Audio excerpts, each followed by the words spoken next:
오늘 토요일입니다. 이제 예수님께서 2000년 전 어제 십자가로 가셨습니다. 십자가에 못 박히셨죠. 그리고 십자가에서 돌아가시고 그리고 십자가에서 내려와서 이제 장사 지낸 바 되셨습니다. 그리고 부활하시기 전 주일까지 하루가 우리로 치면은 하루가 풀데이가 있는 거죠. 토요일날 바로 오늘이죠. 오늘은 어떤 일이 있었을까 생각해 볼 만합니다. 토요일에는 과연 어떤 사건이 진행되었고 그 엄청난 십자가의 사건, 많은 조명을 받는 십자가의 사건, 그리고 또 어메이징한 내일의 부활, 저희가 알지 않습니까? 내일의 부활, 그 부활과 십자가의 사건의 샌드위치가 되어 있는 이 토요일 날은 어떤 일이 있었는지 궁금하시지 않으십니까? 궁금하시죠? 알려드릴까요? 이거는 진짜 비싼 이거는 그런 거거든요. 토요일 날은요, 준비되셨나요? nothing이었습니다. nothing. 아무것도 없었습니다. 단 하나 있는 게 무엇이냐면은 마태복음 27장 65절부터 66절에 보면 빌라도가 경비병들을 세워서 시큐리티 가드들을 그 예수님이 장사되신 바 된 그 무덤, 동산에 있던 무덤 앞에 병정들을 세워서 지키게 한 것, 그 외의 것은 없었습니다. 그 말이 토요일에 대한 딱 나오는 말이고 그 후는 아무것도 없어요. 토요일에 이렇게 됐다 저렇게 됐다 뭐 이런 말이 전혀 없습니다. 상상이 되죠. 저희가 어떤 일이 있었는지는 알아요. 제자들이 잠을 잤다고 하면은, 만약에 그 밤에 잠이 들었다고 하면은 아마 깜짝 놀라서 깼을 것이고, 잠을 못 자고 흐느끼고 있던 여인들에는 얼마나 상처가 있었을 거고, 또 많은 사람들이 이게 꿈인가 생신가 하는 사람들도 있었을 거고, 또 많은 사람들은 저럴 줄 알았어, 무슨 메시아는 메시아야 하는 이러한 소리가 많이 있었을 거예요. 그러나 하나님께서는 침묵하셨습니다. 그래서 오늘 제목을 침묵의 의미라고 잡아봤습니다. 이 침묵에는 분명히 깊은 뜻이 있거든요. 우리가 그거를 몇 가지를 함께 상고해 봐야 됩니다. 첫 번째, 침묵의 의미가 무엇이냐면은 완전한 죽음이었습니다. 완전한 죽음. 예수님께서 돌아가시고 며칠 만에 부활하신다? 3일 만에 부활하세요. 왜 3일일까? 저희가 들어서 알죠. 3일은 완전한 죽음을 뜻합니다. 그리고 우리가 죽은 나사로가 살아날 때 예수님은 4일을 기다리셨어요. 4일 동안 가지 않으셨어요. 살아가는 나사로가 아프다라는 소식을 전해 들으셨는데, 거리상으로는 반나절이면 충분히 가실 수 있는 곳인데 거기서 계셨어요. 그리고 그냥 시간을 잡으시는 게 하루, 이틀, 3일, 4일, 사흘 동안 시간을 잡으시고 안 가셨어요. 왜 그러셨을까? 하나님의 뜻에는, 예수님의 마음에는 완전한 죽음을 이루기 위하여서 나사로가 그냥 이렇게 됐다가 이렇게 깨어난 거다라는 것을 없애기 위해서 시간을 잡으시고 기다렸던 것이죠. 유대인의 사람들 마음에는 3일이 돼야지 사람이 완전히 죽는다라는 마음이 있었어요. 한국도 그런 것 같아요. 그래서 한국에 가면 며칠장이라 그러죠? 3일장을 해요. 장을, 그 funeral을 할 때 3일 동안 장을 진행을 합니다. 그 이유는 제가 찾아봤습니다. 의료적으로 실수가 있을 수 있기 때문에, 이 사람이 죽은 게 아니고 의료적으로 내가 실수를 해가지고 이 사람이 살아있는데 죽은 거로 잘못할 수 있기 때문에 3일장을 했었대요.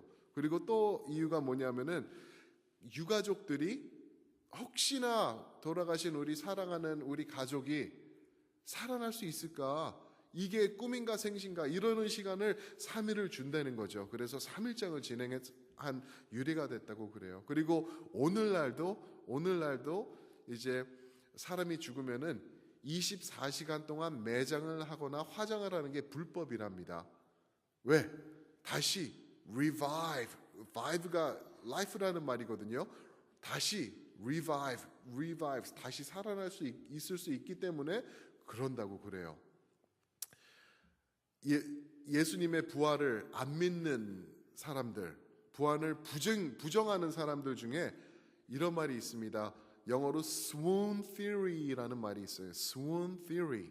swoon theory가 뭐냐면은 swoon은 기절하다 그런 말이에요. theory는 론이죠. 그러니까 한국말로는 제가 잘 모르겠는데 기절론 그러나요? 그럴 수 있겠죠. 근데 swoon theory는 뭐냐면은 예수님께서 죽은 게 아니다. 예수님께서 기절하셨다가 시원한 그 서늘한 무덤 속에 거기 들어가시니까 거기서 시원함 때문에 다시 revive, 다시 살아나신 것이다 라는 말이 있어요. 자, 생각을 해보자고요. 예수님께서 채찍으로 맞으셨는데 그 채찍은 cat of nine tail이라고 그래요. 채찍 가죽 끝에 뼈와 날카로운 돌들을 묶어놓은 거예요. 그게 9줄이 있는 거예요. 그거로 등을 치면은 많은 경우에 범죄자들이 십자가로 가기 전에 죽었다고 해요. 치면은 빼면서 등이 갈라지고 뼈가 부러지고 뼈가 드러날 정도로 가죽이 벗겨지고 찢어지는 그러한 고통을 예수님께서 받으셨죠. 그뿐인가요? 머리에다가는 가시면리관, 그 가시가 그냥 뭐 우리가 생각하는 생선가시나 장미가시 이런 게 아니죠. 머리 두개골을 찌르고 들어가서 찔리는 그런 무시무시한 엄청난 가시들이 있는 거죠. 이거는 못과 같은 거를 쓰셨어요. 가시면류관을 쓰고 십자가를 짊어지시고 골고다 언덕으로 올라가신 거예요. 끝까지 들지는 못하셨지만 끝까지 그 아픈 몸을 가지고 올라가셨습니다. 그리고 거기서 십자가에 이제 못 박히시는데 십자가에 못 박히신 시간이 마가복음 15장을 보니까 3시쯤, 3시경이라는 말이 있어요. 그거는 우리가 말하는 3am, 3pm이 아니라 9am이에요. 그 유대인의 시간이기 때문에 9am, 아침 9시에 못 박히신 거예요. 그리고 어제 그제 본 그 마태복음 27장에서는 보니까 그 몇 시쯤? 6시쯤 이제 숨을 거두신 9시쯤 제 9시쯤 숨을 거두시니라라고 했어요. 6시쯤 어두워지고 그 어두움이 9시까지 계속됐다 그러는데 그러면은 3시쯤부터 9시까지면은 6시간이에요. 6시간 십자가에 못 박히셨어요. 십자가에서 숨 쉬는 그 자체가 죽음이었다고 해요. 이렇게 우리가 십자가에 똑바로 이렇게 하는 게 아니라 이렇게 모아서 그리고 다리도 접힐 정도로 해서 해요. 그거 무슨 포지션이냐면은 이 폐가 이렇게 모아지는 거죠. 폐가 이렇게 쪼그러들면은 숨을 못 쉬는 거예요. 그러면은 그냥 숨을 들이마시기 위해서는 이러고 있을 때 내가 당겨야 돼요. 발로 밀어야 되고 그러면은 이제 폐가 펴지는 거죠. 그러면 손이 어떻게 될까요? 그 아픔, 그 피, 발로 밀어서서 안 하면 죽으니까 그거를 해야지 내가 한 모금의 공기를 마실 수 있으니까 그러는 거예요. 그러고 있다가 또 너무 아파서 견디기 힘들면은 하면 또 이렇게 내려가고 그거를 6시간 하신 거예요. 그 후에 어떻게 되죠?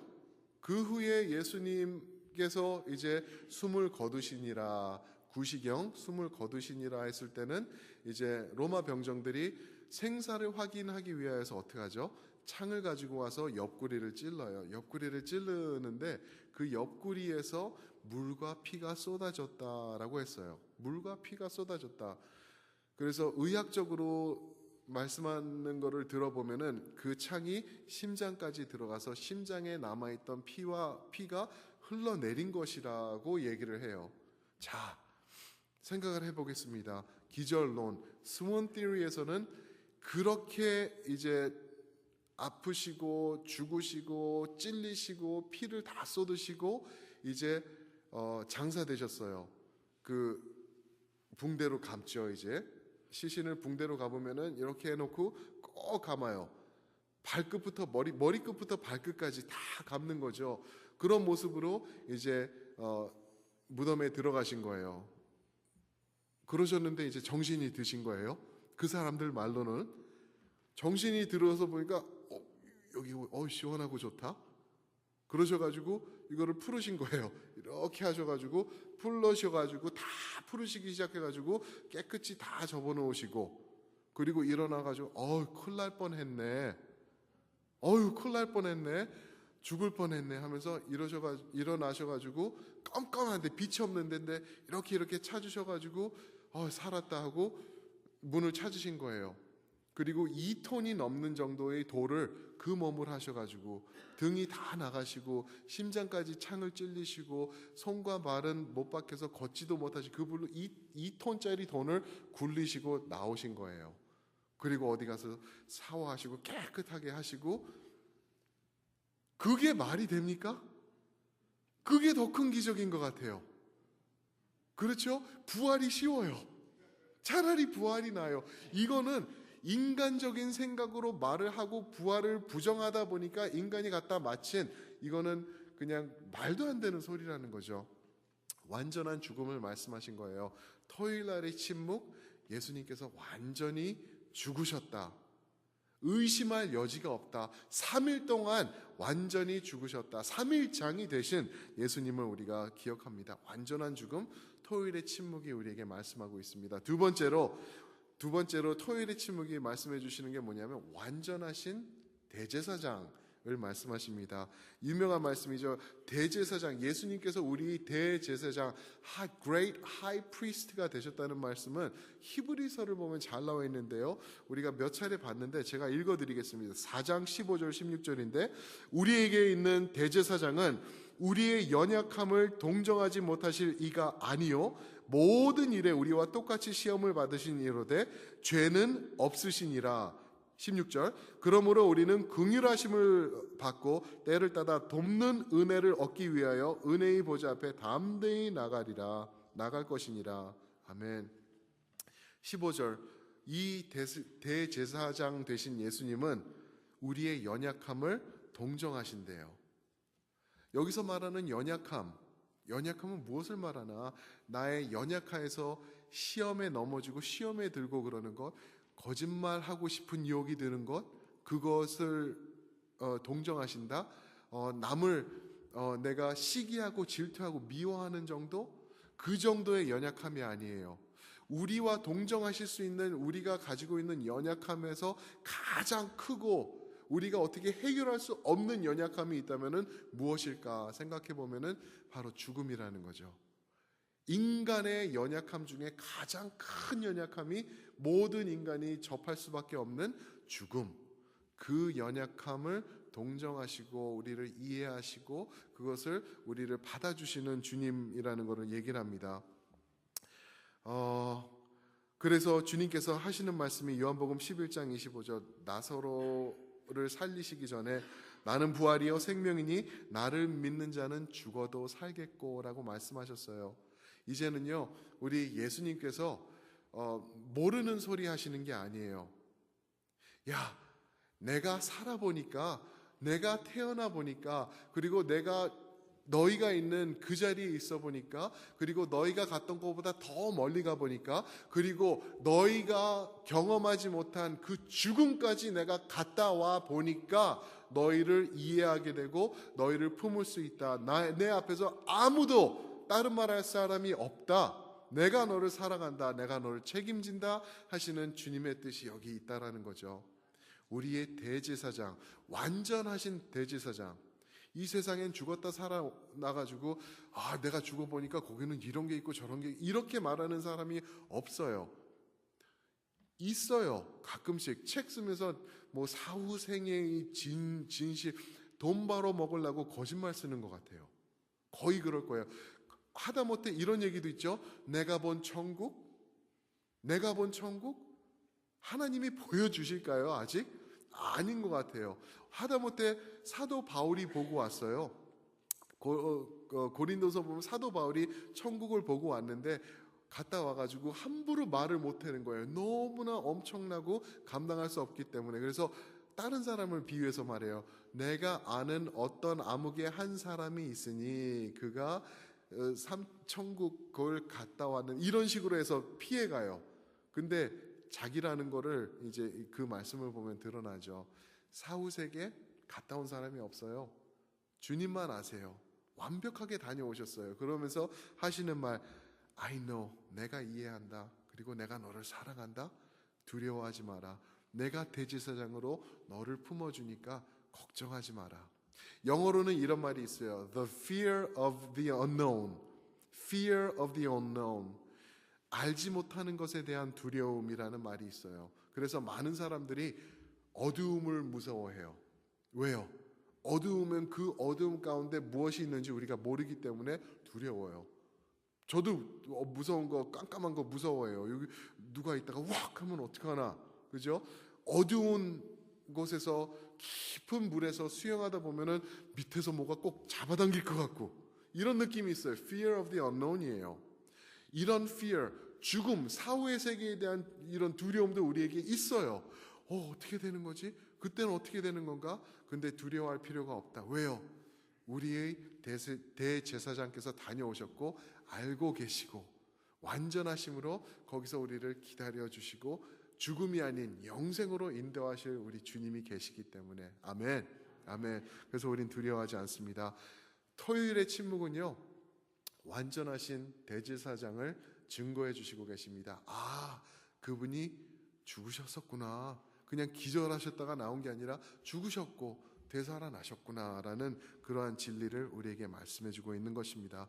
그리고 토요일 날의 침묵이 또 하나 우리에게 가르쳐 주는 게 있는데, 그것은 뭐냐면은 완전한 승리입니다. 완전한 승리. 그냥 삐까삐까하게 엎치락 뒤치락 하면서 승리를 이루신 것이 아니라 완전히 진 것 같이 보였는데 거기서 승리가 일어나신 거죠. 완전한 승리, 십자가의 승리. 마귀는 십자가를 보면서 야, 우리가 해냈네, 우리 대단하다, 뭐 그랬었을 텐데, 예수님은 기다려봐 기다려봐, wait a little bit, 그러면서 이제 완전한 승리. 그래서 제가 젊었을 때, 신학교 때 이런 재미있는 티셔츠가 있어가지고 제가 샀던 기억이 있는데, 뭐냐면은 마귀가 나무에다가 예수님을 박았는데 예수님께서 나중에 그 나무를 몽둥이 삼아 마리의 뒤통수를 치셨다, 깨뜨리셨다, 그런 내용의 티셔츠가 있었어요. 얼마나 멋있는지. 그게 사실인 것 같아요.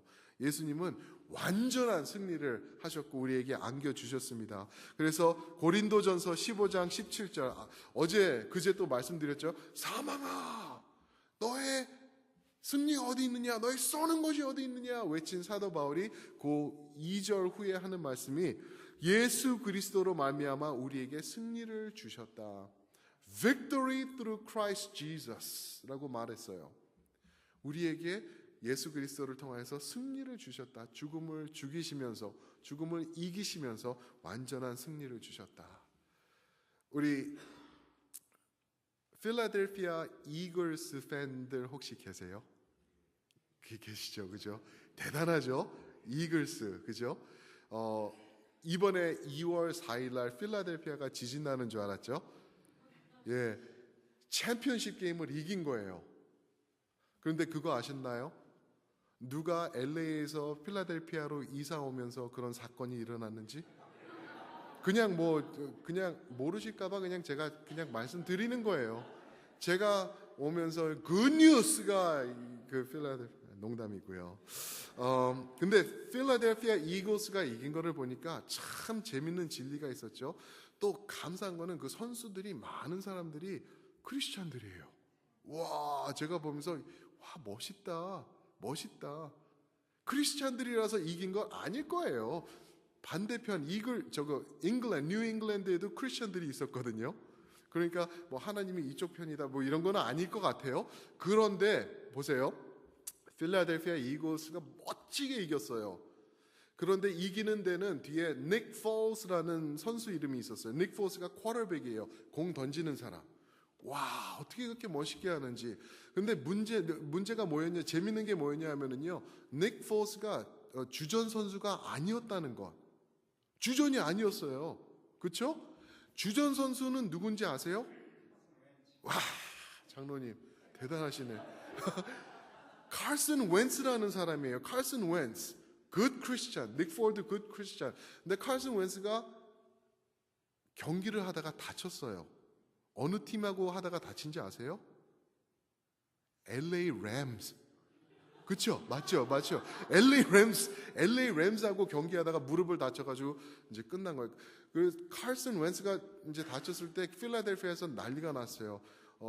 6시부터 9시까지 어둠이 임했듯이 필라델피아에 어둠이 임했어요.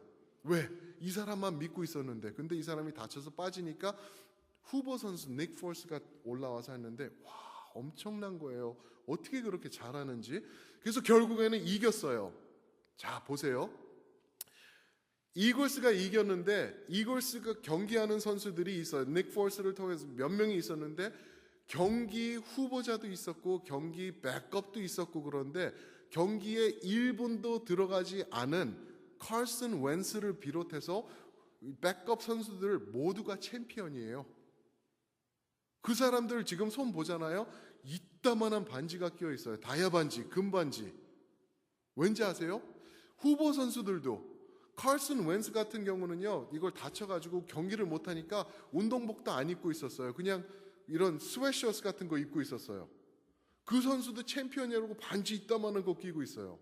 왜 그럴까? 필라델피아 이글스 팀이었기 때문에. 그 팀이 승리를 하니까 운동을 한 그날 경기에서 이긴 선수뿐만 아니라 후보, 백업, 그리고 뒤에 있던 모든 사람들이 같이 챔피언이 된 거예요. 반면에 보세요. 우리 팀이 이겨버린 뉴 잉글랜드 페이트리어츠 팀에서는 굉장히 잘한 선수들이 또 있어요. 어떻게 그렇게 잘하지? 저렇게 하니까 챔피언십을 몇 년 동안 했겠구나 하는 정도로 정말 잘하더라고요. 그 팀도. 거기서 되게 잘한 선수가 있어요. 어떤 경우는 몇몇 선수는 필라델피아 선수들보다 더 잘났어요. 그런데 보세요. 그렇게 잘한 선수들이 있지만 그 팀은 뭐예요? 졌어요.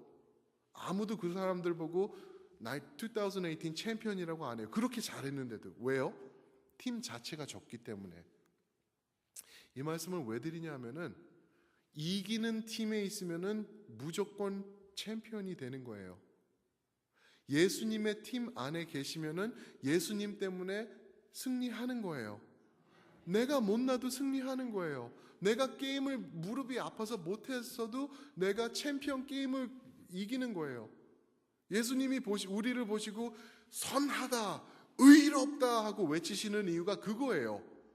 당신이 의로우시기 때문에 당신과 함께하는 모든 사람들이 아무리 못나고 아무리 죄가 많고 부족하고 짧다고 해도 예수님이 보시기는 챔피언 하고 계시는 거예요. 우리를 보면서 의롭다. 그렇죠? 이게 진리입니다. 예수님과 함께하면 우리는 완전한 승리자가 되는 거예요. 그게 부활의 의미고 그게 십자가의 의미고 그게 이제 내일 보면은 확실하게 일어나신 예수 그리스도 그리고 오늘 이 침묵의 토요일의 의미가 거기 있다라는 것입니다. 예수님은 완전히 죽으셨었고요. 기절하신 거 아닙니다. 완전히 죽으셨었고 완전한 대제사장이 되셨고요. 그리고 완전한 승리를 하셨고 그 승리를 우리에게 안겨주셨습니다. 저는 지금 챔피언들 보고 있는 거예요. 예수님과 함께 챔피언 되신 분들, 절대 빼앗길 수 없는 그 구원의 챔피언 예수님께서 우리에게 안겨주신 줄 믿습니다. 아멘. 이 시간 우리 기도하시면서 나아가시겠습니다. 우리